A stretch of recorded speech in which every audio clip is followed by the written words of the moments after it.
Bismillahirrahmanirrahim. Assalamualaikum warahmatullahi wabarakatuh. Dan salam sejahtera. Saya Khairil Azwar bin Muhammad Noor, merupakan pelajar sarjana Universiti Teknologi Malaysia bagi sesi 2021-2022. Akan membentangkan idea ataupun idea kajian saya, iaitu berkaitan dengan kesan penggunaan Flipped Classroom terhadap topik akhlak bagi kursus pendidikan Islam di Kolej Matrikulasi. Okey, baiklah. Dalam pembentangan pada kali ini, saya akan menyentuh beberapa topik, iaitu yang pertama berkaitan dengan pengenalan terhadap tajuk, penyataan masalah, objektif kajian, persoalan kajian, reka bentuk kajian dan juga sampel kajian. Dari sudut pengenalan, apabila kita menyentuh kepada tajuk utama kajian yang akan saya laksanakan, itu kesan penggunaan Flipped Classroom terhadap topik akhlak bagi kursus pendidikan Islam di Kolej Matrikulasi, maka kita dapat kesan di sini, sukalah saya menyatakan bahawa apa yang ingin kita sampaikan adalah berkaitan dengan kaedah Flipped Classroom. Kaedah, kita nak kaji kaedah Flipped Classroom, yang mana Flipped Classroom ini mula diperkenalkan oleh Becker. Seorang pensyarah dari Universiti Cedarville, Ohio, Amerika Syarikat.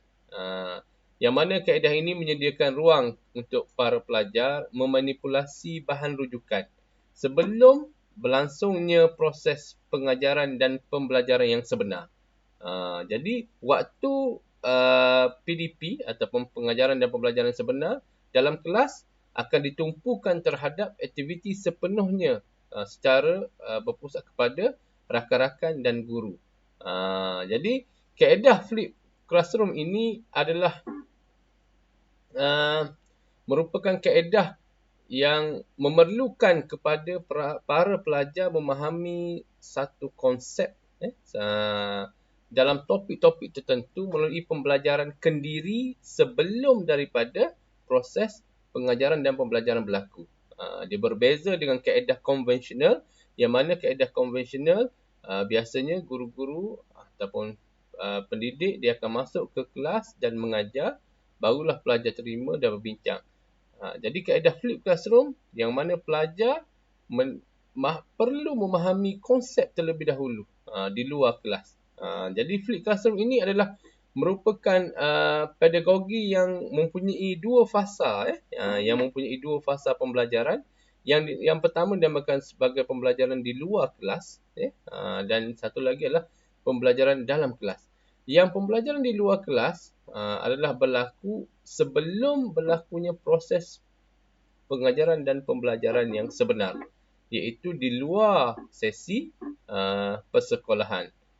Yang mana apabila persiapan dibuat sebelum daripada proses pengajaran dan pembelajaran, membolehkan aktiviti sebenar semasa proses pengajaran dan pembelajaran, pelajar akan dapat tumpukan kepada ataupun pendidik dapat tumpukan kepada aktiviti yang lebih berpusatkan kepada pelajar. Jadi kaedah Flipped Classroom ini sebenarnya memberi ruanglah kepada pelajar untuk belajar secara kendiri. Dia membina pengetahuan melalui konsep berdasarkan pengalaman pelajar. Membolehkan para pelajar berkongsi bahan dengan pelajar-pelajar lain, dengan bimbingan guru. Dapat membantu meningkatkan pemahaman, memupuk aspek pembelajaran aktif, meningkatkan prestasi pencapaian dan meningkatkan kemahiran komunikasi dan kerjasama dalam kumpulan. Okey. Baiklah. Yang kedua, kita nak melihat juga dalam proses kajian ini juga, kita nak lihat sebelum ini banyak kajian berkaitan dengan Flipped Classroom, tetapi tidak mengkhususkan kepada kursus ataupun mata pelajaran pendidikan Islam. Jadi, mata pelajaran pendidikan Islam ataupun di matrikulasi dikenali sebagai kursus pendidikan Islam adalah merupakan kursus wajib yang wajib diambil oleh semua pelajar yang beragama Islam di Kolej Matrikulasi Kementerian Pendidikan Malaysia.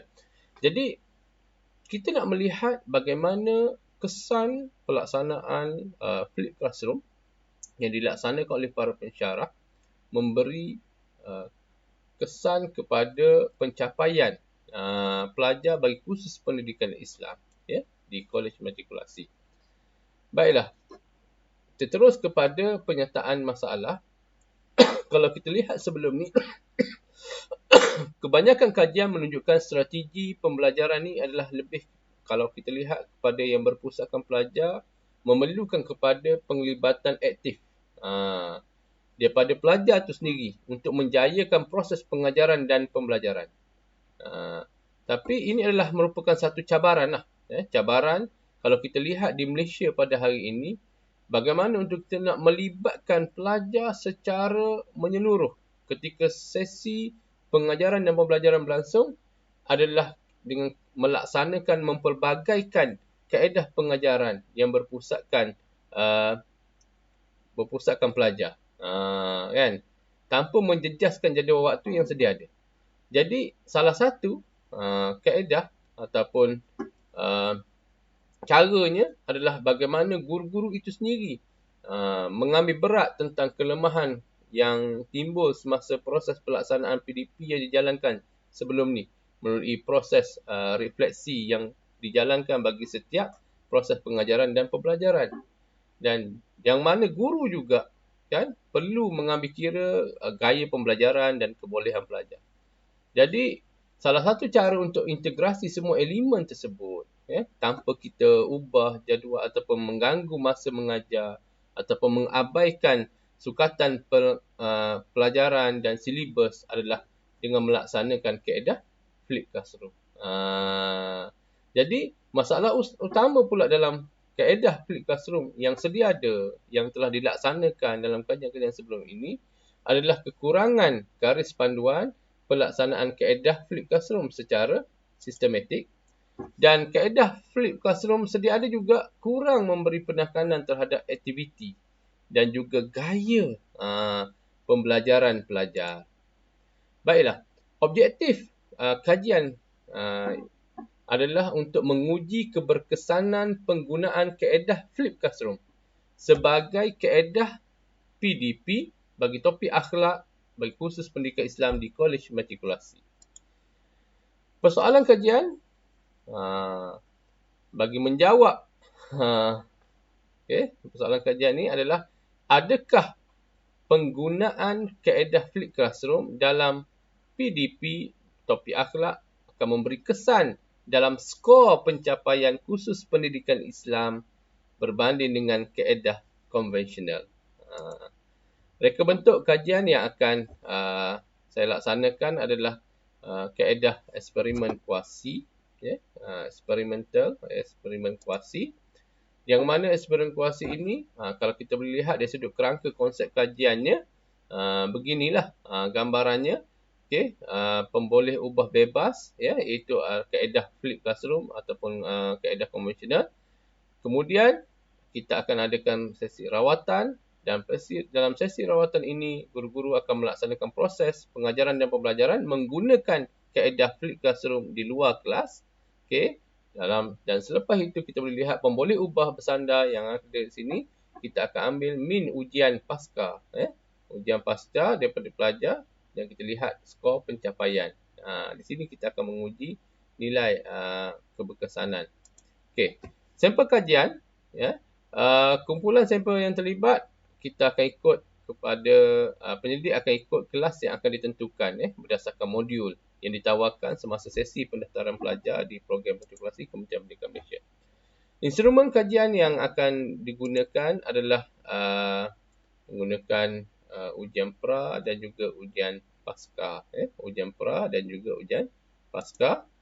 Dan bagi saya sebagai penyelidik, kenapa Flip Classroom penting bagi saya? Kerana adalah salah satu cara untuk semoga dapatan kajian yang dilaksanakan ini boleh menjadi tambahan kepada koleksi sumber rujukan ilmiah terhadap keberkesanan penggunaan Flip Classroom di institusi pendidikan Malaysia. Khususnya bagi mata pelajaran pendidikan Islam. Itu saja daripada saya. Sekian. Terima kasih. Assalamualaikum warahmatullahi wabarakatuh.